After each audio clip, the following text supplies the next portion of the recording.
रूस ने अमेरिका को क्या धमकी दी? यूरोप में छिड़ सकता है परमाणु युद्ध। लेबनान में कहां हुआ हथियार डिपो में बड़ा विस्फोट और दक्षिण मेक्सिको में भीषण सड़क हादसे में कितने लोगों की मौत हुई? ऐसी तमाम बड़ी खबरें आपको दिखाते हैं top 9 world battle ground. Ukraine को लेकर अमेरिका के साथ जारी तनाव पर रूस ने परमाणु युद्ध की धमकी दी है। रूस ने अमेरिका को क्यूबा वाली गलती न करने की चेतावनी भी दी है।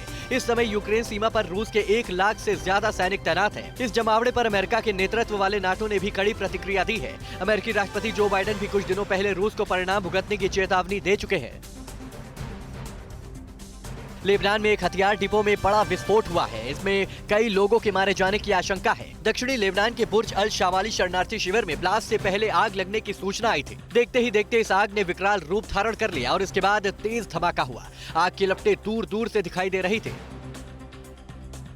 अमेरिका में जारी वर्चुअल लोकतंत्र शिखर सम्मेलन के बीच पीएम इमरान खान ने कहा कि पाकिस्तान किसी भी राजनीतिक गुट का हिस्सा नहीं बनना चाहता है। बड़बोले इमरान ने कहा कि पाकिस्तान चीन और अमेरिका के बीच की खाई को पाटने में महत्वपूर्ण भूमिका निभाना चाहता है। पाकिस्तान ने शिखर सम्मेलन में भाग लेने से मना कर दिया था।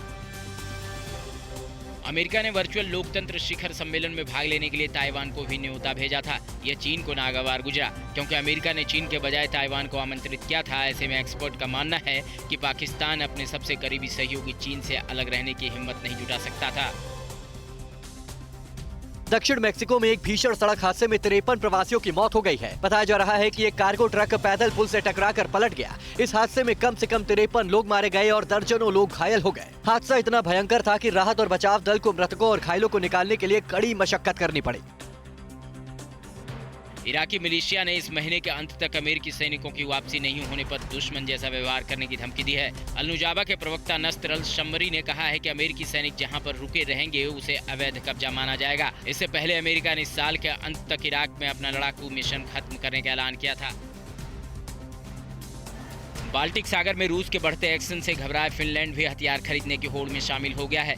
फिनलैंड ने अमेरिका के लॉकहीड मार्टिन से 64 F-35 लड़ाकू विमान खरीदने का फैसला किया है।